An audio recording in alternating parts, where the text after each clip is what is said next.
दो बातें हैं मोटी मोटी, सबको इज्जत सबको रोटी। दो बातें हैं मोटी मोटी, सबको इज्जत सबको रोटी। आप सभी साथियों का एमएनटी न्यूज़ नेटवर्क में स्वागत है। साथियों, आप देख रहे हैं राजा गौतम के साथ एमएनटी न्यूज़ नेटवर्क दिल्ली से। इस समय हम आरके पुरम विधानसभा क्षेत्र में हैं और आपको पता है कि दिल्ली में विधानसभा चुनाव हो रहे हैं। 5 तारीख को वोटिंग होना है और 8 तारीख को रिजल्ट आना है। तमाम पार्टियां अपने दावेदारी कर रही है, जिसमें People's Party of India Democratic ने भी भारी संख्या में अपने उम्मीदवारों को उतारा है, जिसमें ज़्यादातर महिलाओं को टिकट दिया है पीपल्स पार्टी ऑफ इंडिया ने। और आज हमारे साथ है आरके पुरम विधानसभा क्षेत्र से विजय कुमार जी, जो चुनाव लड़ रहे हैं, जिनका चुनाव निशान है फलों की टोकरी। सबसे पहले हम सर का पूरा परिचय जानेंगे। सर, सबसे पहले आपका स्वागत है और आपका पूरा परिचय। मेरा नाम विजय कुमार है और मैं आरके पुरम विधानसभा क्षेत्र 44 से पीपीआई पार्टी का प्रत्याशी हूँ, People's Party of India Democratic. इस क्षेत्र से आरके पुरम से अभी हमारे कंपटीशन में 13 प्रत्याशी और हैं। उन सब के खिलाफ मैं इस आंदोलन में कूदा। सर, आपका चुनाव निशान फलों की टोकरी है। मेरा चुनाव निशान, और आपसे निवेदन है कि फलों की टोकरी पे आप अपना वोट दीजिए। कितने नंबर पर है सर? 8 नंबर पे है सर। तो सर, आपकी पार्टी का क्या मकसद है, क्या उद्देश्य है आपकी पार्टी का? सर, सबसे बड़ा उद्देश्य हमारा समानता का अधिकार है। हम लोग सामाजिक परिवर्तन, व्यवस्था परिवर्तन के लिए निकले हैं। समाज के अंदर जो भी भेदभाव है उसके खिलाफ हमारा आंदोलन है। जी सर, तो दिल्ली विधानसभा में आपकी पार्टी के क्या मुद्दे हैं और आपके क्षेत्र के क्या मुद्दे हैं? आप आरके पुरम में क्या किन मुद्दों को लेकर आप चुनाव लड़ रहे हैं? देखिए, आरके पुरम सरकारी कर्मचारियों की कॉलोनी है, तो यहाँ पर आम तौर पे इस तरह के कोई मुद्दे होते नहीं, क्योंकि जो भी काम करवाती सफाई वफाई का वो सरकार खुद करवा देती है और टाइम से होती है। यहाँ पे बहुत ज़्यादा मुद्दे नहीं हैं और भी बहुत सारी किस्म की यहाँ पे समस्याएं हैं झुग्गी झोंपड़ी के एरिया में। वो साफ़ सफाई की होती है, उसके खिलाफ भी हम लोग आवाज़ उठा रहे हैं। अब मुद्दों की बात अगर आप करेंगे तो सबसे बड़ा मुद्दा इस क्षेत्र में, क्या पूरे देश में, बेरोजगारी का है। जो रोजगार नहीं दिए जा रहे हैं उसके खिलाफ भी हम लोग आवाज़ उठा रहे हैं। और इसके सिवाय जिस तरह से जो महिलाओं के जो अधिकार हैं उसके खिलाफ भी हम लोग आवाज़ उठा रहे हैं। तो सर, आपका प्रचार प्रसार कैसा चल रहा है आपकी विधानसभा में? किस तरीके से आप अपना प्रचार कर रहे हैं? सर, जिस तरह से प्रचार बड़ी पार्टियां कर रही हैं, हम उस तरह से नहीं कर रहे। हम तो डोर टू डोर जाकर लोगों को अपना विचार बता रहे हैं कि हम किस तरह से लोगों का सामाजिक बदलाव कर सकते हैं। डोर टू डोर प्रचार हम लोग ज़्यादा कर रहे हैं। तो जब आप डोर टू डोर जा रहे हैं तो लोगों के क्या सवाल आपके सामने आ रहे हैं? तो लोग क्या सवाल आपसे करते हैं? लोगों का सबसे प्रमुख सवाल तो यही है कि भाई बच्चों को नौकरी नहीं मिल रही है, और जो नौकरियां दी जा रही हैं वो कॉन्ट्रैक्ट बेसिस पे दी जा रही हैं। इसका अर्थ यह है कि कुछ महीने नौकरी करने के बाद अगले महीने नौकरी मिलेगी, उसकी सैलरी मिलेगी मिले, इस तरह से सबसे बड़ी समस्या यही है। तो हम इसके खिलाफ भी आवाज़ उठाई जा रहे हैं कि लोगों को एक पक्की नौकरी दी जाए। तमाम पार्टियां विधानसभा चुनाव लड़ रही है दिल्ली से। आपने पीपल्स पार्टी ऑफ इंडिया को ही क्यों चुना? क्यों आपने इसी पार्टी से चुनाव लड़ रहे हैं आप इस पार्टी से? सबसे बड़ी बात यह है कि ये पार्टी बहुजन समाज के उत्थान की बात करती है और सामाजिक बदलाव और सामाजिक एकता और सामाजिक समानता की बात करती है, इसलिए मैंने इस पार्टी का चुनाव किया है। जी सर, तो आप पहली बार विधानसभा का चुनाव लड़ रहे हैं, तो आपको कैसा लग रहा है? पहली बार का अनुभव बहुत अच्छा रहा। लोगों ने बहुत साथ भी दिया और लोगों ने जिस मिशन पे हम निकले हैं उसमें लोगों ने बहुत साथ हमारा दे रहे हैं। बोले जिस तरह से दूसरी पार्टियों के पैसा बांटने का काम कर रही हैं और भी लोगों को लुभाने के लिए तरह तरह के प्रलोभन दे रही हैं, वो हम सब नहीं कर रहे हैं। और यही लोगों को अच्छा भी लग रहा है कि हम ईमानदारी से अपनी बात लोगों के सामने रख रहे हैं और किसी तरह का काम धाम या पैसे वैसे की बात हम लोग नहीं कर रहे हैं। तो दिल्ली में जब भी चुनाव होते हैं तमाम पार्टियां वादे करती हैं, जैसे अभी मोदी जी या केजरीवाल जी जो वादा कर रहे हैं। कोई 2500 की बात कर रहा है महिलाओं के लिए, कोई 2100 की बात कर रहा है, कोई 3000 की बात कर रहा है। तो आपकी पार्टी क्या योजना देने वाली है महिलाओं को? किस तरीके की योजनाएं रहेगी महिलाओं के लिए आपकी पार्टी? देखिए, हम ये बोलते हैं कि ये जो पैसे बांटने की राजनीति है ये बिल्कुल गलत है।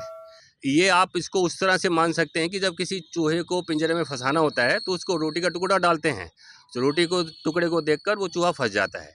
हम इस तरह की राजनीति बिल्कुल नहीं कर रहे हैं। मैं आपके सामने एक मुद्दा रखना चाहता हूँ। सरकार कह रही है कि हम 80 करोड़ लोगों को फ्री राशन बांट रहे हैं। इसका मतलब ये हुआ कि 140 करोड़ में से 80 करोड़ यानी 60% लोग भारत में इतने गरीब हैं कि उनको फ्री का राशन देना पड़ रहा है, और किसी भी देश के लिए ये स्थिति बहुत भयानक है। हम ये कह रहे हैं कि आप पहली क्लास से लेकर 12वीं क्लास तक की शिक्षा फ्री कर दीजिए, और 4 आदमियों के परिवार को 1 आदमी को नौकरी दे दीजिए। आपको ज़िंदगी भर किसी को फ्री की रेवड़ियाँ बांटने की जरूरत नहीं पड़ेगी। सारा भारत का समाज इतना आर्थिक सुरक्षित हो जाएगा इस वाली नीति से। और हम इसी नीति को आगे बढ़ाकर जब हमारी सरकार बनेगी तो सबसे पहले इसी नीति को हम लोग लागू करेंगे कि पहली से लेकर 12वीं BA तक की शिक्षा फ्री और 1 परिवार के आदमी को नौकरी। महिलाओं के लिए क्या क्या क्या योजना है? हाँ, महिलाओं के लिए सबसे बड़ी जो योजना है कि उनकी आर्थिक स्थिति भी उतनी ही स्ट्रांग होनी चाहिए जितनी कि मर्दों की है, क्योंकि महिला भी अपने परिवार और समाज के लिए उतनी ही बराबरी की हिस्सेदारी रखती है जितना एक मर्द रखता है। और हर एक महिला को उसके अधिकार, उसकी सुरक्षा और नौकरी की जिम्मेदारी भी दी जानी चाहिए। मतलब बराबरी का हिस्सा अब हर क्षेत्र में महिलाओं को। हाँ जी सर, बिल्कुल। और हमारी पार्टी ने महिलाओं को भी बराबरी का हिस्सा देकर उनको चुनाव में उतारा है। यही हमसे इसी बात से पता चलता है कि हम लोग महिलाओं के उद्धार के लिए बहुत काम कर रहे हैं। जी जी सर। तो RK पुरम विधानसभा की जनता से क्या अपील करना चाहेंगे हमारे चैनल के माध्यम से?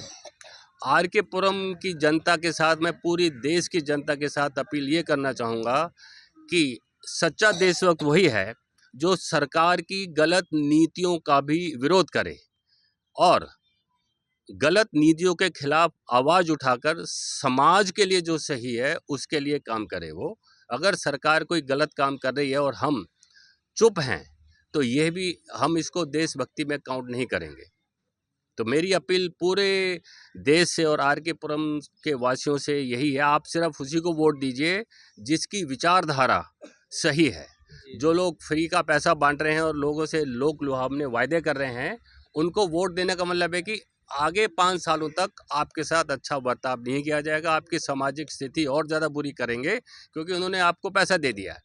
हम अपने जो विचार है उसके लिए, उसको लेके आपके पास आए हैं और इसी के हिसाब से आपसे वोट मांग रहे हैं। जो आने वाली 5 तारीख को वोटिंग होना, क्या माहौल अभी लग रहा है? कौन जीतने वाला है? किसका अभी परचम लहरा रहा है दिल्ली में? सर, सबसे पहले आपका परिचय। मैं कर्मशील भारती मुनीरका में रहता हूँ। जी जी। तो सर, आप किस तरीके से देख रहे हैं दिल्ली का चुनाव? क्या लग रहा है इस बार दिल्ली के चुनाव में? चुनाव में सभी अभी पार्टियां अपना अपना प्रचार कर रही हैं। जी जी। और 5 तारीख को वोट पड़ेगी उसमें। देख अभी माहौल कुछ ऐसा नहीं लग रहा कि एक पक्ष की यह बात चल रही है। जी जी। मेरा आपको PPID का ये कहना है, जो हमारे विजय कुमार जी खड़े हुए हैं, कि पहली बार ये शिरकत की है कि यहाँ विधानसभा में खड़े हों, क्योंकि राजनीति के बिना कुछ भी समाज में हो नहीं सकता। ज़रूरत है राजनीति के लिए हमें सोच बनाने की, सोच के साथ हमें उसके प्रचार प्रसार करने की और उस पर काबिज होने की, लेकिन अपने मुद्दों को रखना चाहिए। हमें ज़रूरत ये है कि जैसे अब शिक्षा की बात की है, शिक्षा है, और उसके बाद में हमारा व्यवसाय है, फिर उसके बाद सामाजिक सम्मान की बात है, क्योंकि राजनीति हमें सबसे ज़्यादा नुकसान करती है सामाजिक सम्मान के लिए। क्योंकि राजनीति में जो लोग आ रहे हैं वो कुछ ही बोल देते हैं, समाज के खिलाफ बोल देते हैं, स्त्रियों के खिलाफ बोल देते हैं और किसी भी खिलाफ बोल देते हैं। तो हमें चाहिए ऐसे लोग जैसे विजय कुमार जी जैसे लोग, जो एक तो साफ़ सुथरी राजनीति करें और उसका जो है प्रभाव पड़े समाज पे, ताकि फिर हम हमारे जो इनके बाद में जो आएंगे अनुयायी उसी तरह की राजनीति करें। क्योंकि अभी तक जो देश की राजनीति चल रही है ये मतलब एक तरह से अनारकिस्ट चल रही है, जिसे हम कहते हैं कि जो मर्जी बोल दे। जैसे किसी पार्टी का ले लो, पार्टी में सभी में वो खाल है। तो इस तरह से चाहिए कि हमें समाज के अंदर एक वैमनस्य फैलाना नहीं चाहिए, हमें नफ़रत नहीं फैलानी चाहिए, हमें जो है प्यार को बांटना चाहिए, मोहब्बत सी बात करनी चाहिए, और हमें समानता की बात ज़रूरी है, क्योंकि समानता हमारे देश में है ही नहीं। इस समानता ना होने की वजह से ये परेशानी चल रही है कि अलग अलग पार्टियां वहाँ खड़ी हो रही हैं, वो अपना मुद्दा लेके आ रही हैं। वो तो मुद्दे हैं ही, लेकिन सबसे ज़रूरी बात है कि हमें एक सामाजिक समानता की बात करनी चाहिए, अधिकारों की बात करनी चाहिए। उसके साथ ही हमें आर्थिक पहलू पर भी चर्चा करनी चाहिए। स्वीकार्य है कि एक सभा में कही है कि मैं अब से ये शब्द नहीं बोलूँगा। जी जी। उसने स्वीकार ये बात, मैं पहले हिंदुस्तान बोलता था, तो हमारे किसी कार्यकर्ता ने कहा कि आप हिंदुस्तान बोलते हो, आपको भारत बोलना चाहिए क्योंकि यहाँ हिंदुस्तान नाम की कोई चीज़ नहीं है। तो उन्हें स्वीकार ये बात की। कांग्रेस के अंदर भी बहुत सारे लोग हैं जो आरएसएस के हैं। ये तो दिक्कत है सारी। कांग्रेस के अंदर जो आरएसएस जुड़े हुए हैं वही तो समाज को चला रहे हैं अभी तक, इसलिए तो सबसे ज़्यादा बेड़ा गर्क कांग्रेस का हुआ। और नहीं तो भाजपा का आने का मतलब ही नहीं था। भाजपा के 2 आदमी आते थे पहले, क्यों नहीं आए? क्योंकि उनका छद्म रूप है, उसी वजह से वो राजनीति में आए हैं। तो आप विजय कुमार जी के साथ आप क्यों वोट करोगे? आप विजय कुमार जी को ही वोट क्यों करेंगे? आप आम आदमी पार्टी भी तो है जिसने बहुत अच्छा काम किया है दिल्ली में, तो आप विजय कुमार जी के साथ ही क्यों वोट करें? देखिए, आम आदमी पार्टी तो आपको मालूम होगा, वही खुद बोलते हैं, बहुत सारे लोग बोलते हैं कि वो बीजेपी की बी टीम है। अब उसे वोट क्यों देंगे हम? जी जी। देखा जाए तो हमारा प्रत्याशी है, हम चाहेंगे कि जी भारी मतों से जीते और हमारी बात करे, तो हमें प्रत्याशी मिल गए, इससे बढ़िया क्या बात होगी हमारे हिसाब से। धन्यवाद सर, आपसे बात कर बहुत अच्छा लगा। हम आगे भी आपसे बातचीत करते रहेंगे। साथियों, अभी हम आरके पुरम में मौजूद हैं और आप देख रहे हैं एमएनटी न्यूज़ नेटवर्क। आज के लिए बस एमएनटी न्यूज़ नेटवर्क को सब्सक्राइब करें, लाइक और फॉलो करना ना भूलें। साथ ही बेल आइकॉन दबाकर जन जागृति की मुहिम में जुड़े रहें।